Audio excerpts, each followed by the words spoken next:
চন্দ্রমর্ম go back Paniram go back Chandramarma go back BPF go back BPF go back. মানে কি আমি আজি 20 বছৰ হৈ গ'ল মই এনেকুৱা বিজনেছ কৰোঁ। আগতে চাইকেল লৈ কৰিছোঁ, এতিয়া পুৰাণা গাড়ী এখন লৈছোঁ। এইটো ৰাস্তা বৰে বেয়া। মই একদিন ওইফালে ব্ৰিজটোৰ ওইফালে তো চাইছে আপোনালোকে, এনেকুৱা হৈ গৈছে। মই গাড়ী লৈ একদিন পৰিও গৈছিলোঁ। ইয়াৰ মানুহে মোক উঠাই এনে দিছে। ৰাস্তাটো খুবেই বেয়া। কিমান বছৰলৈকে এনেকা? মইতো আজি 20 বছৰ হ'ল মই ইফালে লাইন কৰি আছোঁ, এনেই দেখি আছোঁ। বাৰিষাৰ দিনা আৰু কষ্ট হয়, আৰু কষ্ট হয় মানে এতিয়াতো বাঁহটো ফটাই সেনে ব্ৰিজৰ ওপৰত দিছে, কেতিয়াবা নাথাকেও, পৰি যায়। বেমাৰ চেমাৰ হ'লেতো ইফালৰ মানুহতো যাবই নোৱাৰে। ইফালে কান্ধত লৈ ৰাস্তাত যাব লাগে, তাৰ পৰা অলপ গাড়ী পায়। ইফালে গাড়ী সোমোৱা ৰাস্তাই নাই।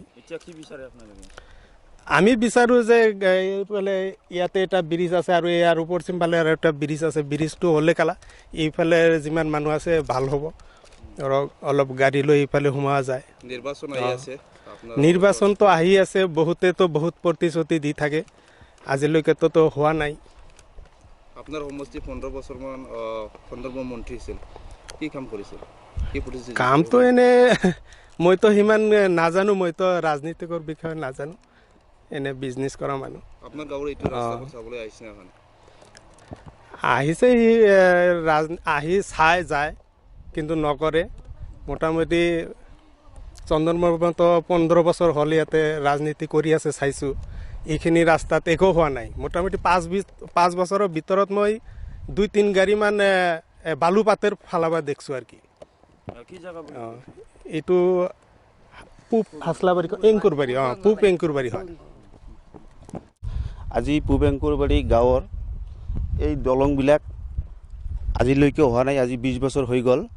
31 নং চিদিলি সমষ্টিৰ চন্দনবৰ্ম আজি 3বাৰকৈ মিনিষ্টাৰ হৈছিল, কিন্তু আজিলৈকে আমাৰ এই সমস্যাগিলা সমাধান কৰি নিদিল ৰাইজে, প্ৰতিনিধি। আজি চন্দনবৰ্ম মিনিষ্টাৰ হোৱাৰ পিছত আজি 3বাৰকৈ 8-10 বাৰকৈ ফিতা কাটিছে, আৰু ইষ্টিমেট আমি 8-10 বাৰ কৰি বনাইছোঁ। তথাপিও মোটামুটি আজিলৈকে দলংবিলাক হোৱা নহ'ল। গতিকে আমি 31 নং চিদিলি সমষ্টি এই চন্দনবৰ্ম যদি আমি এইবাৰ ৰাইজে মানে এনেকুৱা আৰু কি আমি সিদ্ধান্ত লৈছোঁ, আমি তেখেতৰ এইবাৰ আমি বৰ্জন কৰিম আৰু পৰিৱৰ্তন দৰকাৰ। গতিকে আমি এইবাৰ 31 নং চিদিলি সমষ্টি চন্দনবৰ্মক আমি একদম মানে সিহঁতক আমি বৰ্জন কৰিম।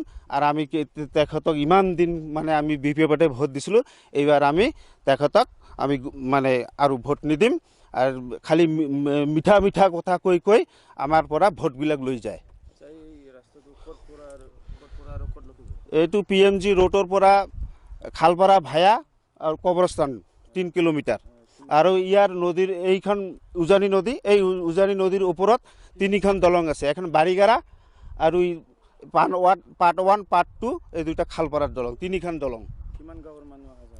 এইটো 4-5টা গাঁৱৰ, মাদাৰপুৰ, বাৰীগাৰা, হাছলাবাৰী, ইংকুৰবাৰী, তাৰপিছত দেৱৰগাঁও, ডাঙাইগাঁও, কদমতলিও যোৱা অহা কৰে। বাৰিষাৰ দিনত ল'ৰা ছোৱালীৰো যোৱা অহা বহুত কষ্ট হয়। বেমাৰ আজাৰত 108 ইফালে থাকি ঠেলাত কৰি মানে ৰোগী লৈ যাব লগা হয়। এনেকুৱা আমাৰ পৰিস্থিতি। না, নিৰ্বাচনৰ কাৰণে আমি কোৱা নাই। আজি 20 বছৰ আমি ইংকুৰবাৰী ৰাইজে ভুকি আছোঁ। আমি জানো চন্দনবৰ্মই 3বাৰ কৰি মিনিষ্টাৰ হৈছে। এতিয়া যদি 17-34 বাৰ যদি সিহঁতে চৰকাৰ কৰে, আৰু যদি 3বাৰ 4বাৰ 5বাৰ কৰি যদি সি মিনিষ্টাৰ থাকে, সি ৰাইজৰ একো ডেভেলপ নকৰিব। সি শ্বৰুমেহে বনাব 2-4টা-5টা পাহাৰ বনাব। সি ৰাইজৰ ডেভেলপ কেতিয়াও নকৰে। গতিকে পৰিৱৰ্তন লাগে আমাৰ।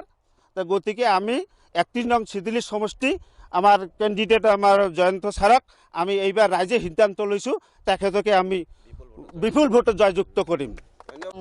গাঁওখনত উজানি বস্তি, উজানি নদী ব্ৰিজখনত মানে এতিয়ালৈ আমি ইমান বৰংবাৰত যে ফিটা কাটি আছে, সিহঁতে এতিয়াও আমাক একোৱে দিয়া নাই।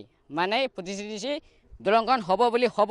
আজি বাৰিষা সময় যাৱা হওঁতে মানুহ কিমান বাগৰি পৰে তাৰ সমস্যা নাই। ইমান অসুবিধা হৈ গ'ল। বেমাৰ আজাৰ মানুহবিলাক হ'লে হাচলাবাৰী হৈ লৈ যাব লাগে, নহ'লে এই ৰোটত আছে ৰোটত লৈ পেলাই কান্তত লৈ যাব লাগে বেমাৰীক, লৈ পেলাই হস্পিটেল ল'ব লাগে। তাৰপিছত ল'ৰা ছোৱালীগিলা স্কুলৰ ল'ৰা ছোৱালী যাব নোৱাৰে ইফাল বাৰিষাত, ইমান অসুবিধা হৈ আছে। এইবাৰ যদি ইলেকশ্যন বুলি নহয়, ইলেকশ্যনত যদি হাগ্ৰামা মহিলাৰী যি কয় বোলে আমি ভোট লাগে, আমি হাগ্ৰামা মহিলাৰীক আৰু চন্দ্ৰ বৰ্মাক আমি ভোট নিদিওঁ। মানে ইয়াত উজানি মইনাগুৰি কিবা আছিল জয়ন্ত বৰ্মা, তাকে আমি ভোট দি পেলাই বিপুল ভোটত জয় কৰিম।